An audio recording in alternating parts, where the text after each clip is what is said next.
혹시 좋은 자리만 잡으면 되겠지 하고 덜컥 가게부터 구하고 계신가요?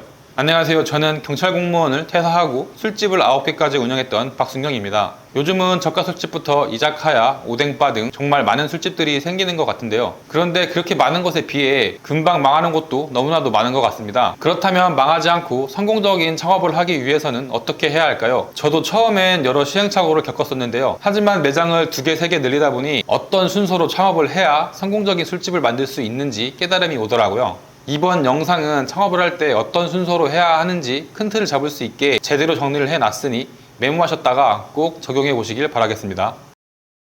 첫 번째는 바로 어떤 종류의 술집을 할지 정하는 겁니다. 술집의 종류는 정말 다양하죠. 맥주가 주력이라면 호프, 소주면 포차, 와인이나 칵테일, 위스키라면 바, 막걸리라면 전집, 사케나 하이볼이 주력이라면 이자카야일 수 있는데요. 어떤 종류의 술집을 선택하느냐에 따라 비용, 위치, 인테리어, 컨셉 등을 정할 수 있기 때문에 가장 먼저 어떤 종류의 술집을 할 건지 선택을 해야 합니다. 이렇게 어떤 종류의 술집을 할 건지 정했다면 매장의 컨셉은 대략적으로라도 구상은 해 놓으시길 바랍니다. 그래야 나중에 점포를 계약할 때나 인테리어를 할 때 내가 생각했던 컨셉이 들어갈 수 있는지 예측이 가능합니다. 두 번째는 돈, 바로 자금인데요. 자금에 따라 매장의 크기, 상권, 개인 점포를 할지 프랜차이즈를 할지 모든 것을 결정할 수 있습니다. 그렇기 때문에 내가 가지고 있는 돈과 정부에서 주는 지원금, 그리고 내가 감당 가능한 수준의 대출 등을 더해서 내가 보유할 수 있는 총 자금이 얼마인지 정확히 파악해야 합니다. 3천만 원으로 50평의 매장이나 A급 상권을 들어간다는 건 어불성설이겠죠. 또 좋은 상권에 좋은 입지는 웬만하면 권리금이 붙어있기 때문에 내가 원하는 상권에는 권리금이 대략적으로 얼마나 붙어있는지 확인해 보셔야 합니다. 내가 가지고 있는 자금이 좀 적다면 월세를 높이고 보증금을 낮추는 방법으로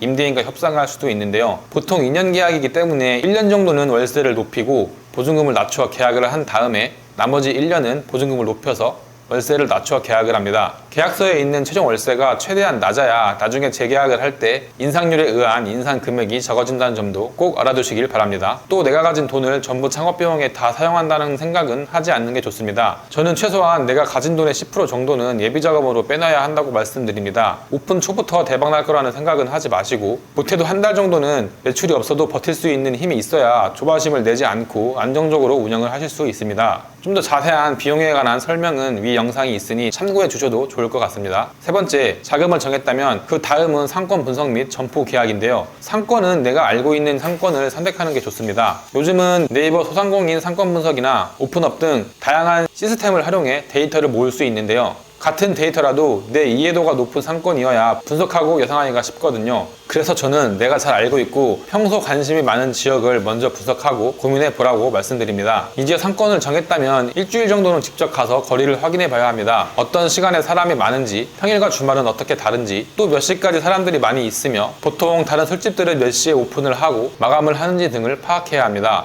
그 다음은 입지를 봐야겠죠. 부동산에 가서 어떤 매장이 지금 매물로 나와 있고 권리금은 얼마인지, 또 어떤 곳이 공실로 나와 있는지 확인해 보시면 됩니다. 권리금을 낮출 수 있는 한 가지 팁을 드리면, 부동산에 나와 있는 매물 중 계약 기간은 거의 끝나가는데 아직 양도받을 사람을 구하지 못한 매물이 있다면 당연한 말이겠지만 협상의 여지가 크겠죠. 심지어 운이 좋으면 무권리로도 가져올 수 있습니다. 폐업해서 원상복구할 바에는 보증금이라도 챙겨야 하기 때문에 급한 분들은 무권리로도 내놓는 경우가 은근히 있습니다. 물론 어떤 문제가 있어 그 매물이 안 나가고 있는지는 자세히 알아봐야겠죠. 또 공실인 점포를 계약할 경우 수도공사나 전기공사, 가스공사 등 추가로 공사해야 할 부분들이 있는지 체크하고 계약서에 꼭 명시해 두셔야 하고요. 내 업종이 들어갈 수 있는지도 한번 확인해 보시길 바랍니다. 또 계약 당시 사진은 필수로 많이 찍어두시길 바랍니다. 폐업하고 원상복구할 때 내가 어디까지 복구를 해야 하는지 증거가 필요하거든요.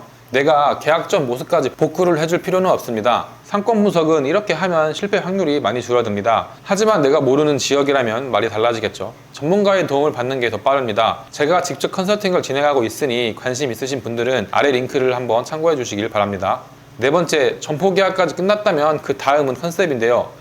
컨셉이라는 것은 단순히 인테리어만을 의미하는 것은 아니고요. 내가 어떤 걸 추구하는지, 어떻게 손님을 끌어들일지, 손님들에게 어떤 공감을 만들어낼 수 있는지 등을 말합니다. 앞서 어떤 종류의 술집을 할지 정했다면 대략적으로라도 컨셉을 생각해 두라고 말씀드렸는데요. 벽전할머니 맥주는 익산역 앞 엘베강의 살얼음 맥주와 오징어 잎을 활용하여 감성적이고 저렴한 안주를 컨셉으로 했으며 60개 치킨은 하루에 첫 기름으로 60마리만 튀겨 깔끔한 치킨을 제공한다는 컨셉을 잡고 있습니다. 여담이지만 기름에 60마리의 치킨을 튀기면 당연히 기름을 바꿔야 된다고 하네요. 당연한 것을 컨셉으로 잡았지만 사람들은 60개 치킨이 깔끔하다고 생각하고 있습니다. 이렇게 컨셉을 정했으면 거기에 맞춰 인테리어 컨셉도 정하면 됩니다. 저는 칵테일과 위스키를 주력으로 매장을 늘리고 있었는데 제가 네 번째로 선택한 매장은 수변공원에 있어 사람들이 산책을 하거나 가볍게 운동을 하며 휴식을 취하는 상권이었기 때문에 여름의 대표 휴양지인 하와이의 펍을 생각하고 컨셉을 잡고 매장을 만들었는데요. 바로 이 매장입니다. 위스키보다는 시원한 맥주와 하이볼을 주력으로 홍보를 했었는데요. 컨셉과 상권이 일치해서인지 여름 매출이 15평의 매장에서 3천만 원 이상 나왔던 매장입니다. 저는 보통 제 매장의 인테리어 컨셉은 핀터레스트를 통해 많이 참고를 하는데요. 가게의 크기나 자신이 정한 컨셉에 맞는 인테리어를 참고해서 컨셉을 정하시면 될 것 같습니다.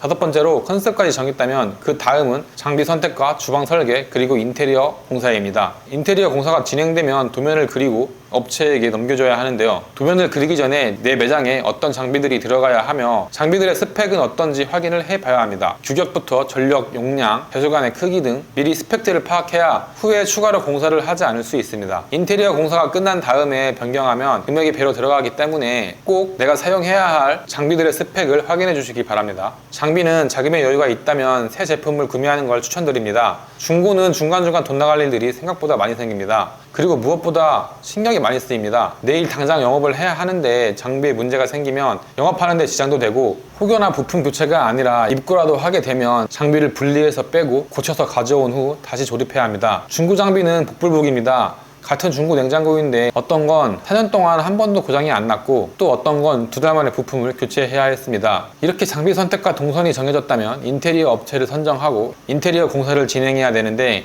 업체 선정이라는 게 발품을 많이 팔수록 좋습니다. 순구부터 해서 업체 견적을 받을 수 있는 어플들도 많이 있고요. 네이버 블로그를 통해서도 업체들이 많이 있으니까 직접 전화하셔서 견적을 받아볼 수도 있습니다. 최소한 5곳 이상은 컨택해서 견적을 받아놓고 비교해 보시기를 바랍니다. 그래야 어떤 업체가 불필요한 비용을 넣었고 자재는 어떤 걸 쓰며 가격이 합리적인지 확인할 수 있습니다. 그리고 인테리어 시장은 사기꾼이 많은 건 알고 계시죠? 저도 한 매장에서 사기를 당했는데 아직도 소송 중입니다. 원래 하던 업체보다 더 괜찮은 업체를 한번 알아보려다가 낭패를 봤습니다. 가격이 너무 저렴하고 계약금과 중도금의 비율이 잔금에 비해 너무 높다면 한 번쯤은 꼭 의심해 보시길 바랍니다. 그리고 이제 업체까지 선정했다면 업체 사장님에게 컨셉 및 도면을 전달하고 공사를 진행하면 되는데요. 꼭 현장에 나가서 내가 전달한 도면대로 잘 진행되고 있는지 확인해 봐야 합니다. 잘 안 보이는 곳은 좀 대충 하려는 사람들도 있고요. 이건 왜 이렇게 하고 있는지, 내가 말한 건 제대로 이해하고 작업을 하고 있는지, 또 현장에서 이야기하다 보면 업체 분들은 전문가이기 때문에 내가 생각지도 못한 좋은 아이디어가 나오기도 하거든요. 그리고 여기서 한 가지 팁을 또 드리면 인테리어 공사 외에 꼭 내가 설치하고 싶은 장식이나 조명 같은 것들이 있다면 공사가 끝나기 전 사장님께 미리 말씀드리고 커피 한 잔 사드리면서 설치를 좀 부탁한다고 하면 업체분들은 좋은 장비를 가지고 있고 전문가이기 때문에 어렵지 않게 설치해 주십니다.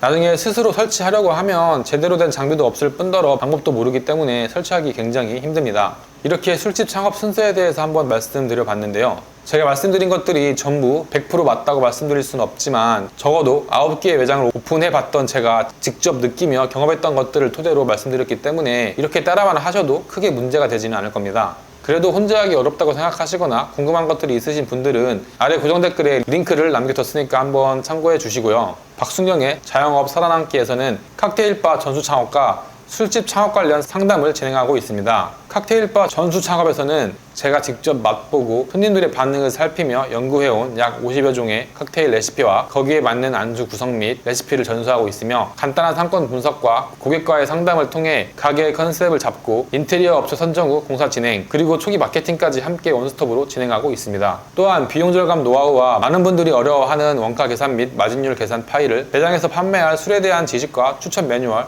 직원관리 매뉴얼까지 전부 제공하고 있으니 많은 신청 부탁드립니다. 또 창업 관련 상담 서비스도 진행하고 있는데 혼자 하려다 시행착오를 겪고 비용을 낭비하기 전에 꼭 상담 받아보시길 바랍니다. 간단한 자료와 체크리스트를 제공하고 있으며 처음부터 실패 없이 제대로 창업할 수 있도록 도와드립니다. 여러분들의 성공적인 창업을 응원합니다.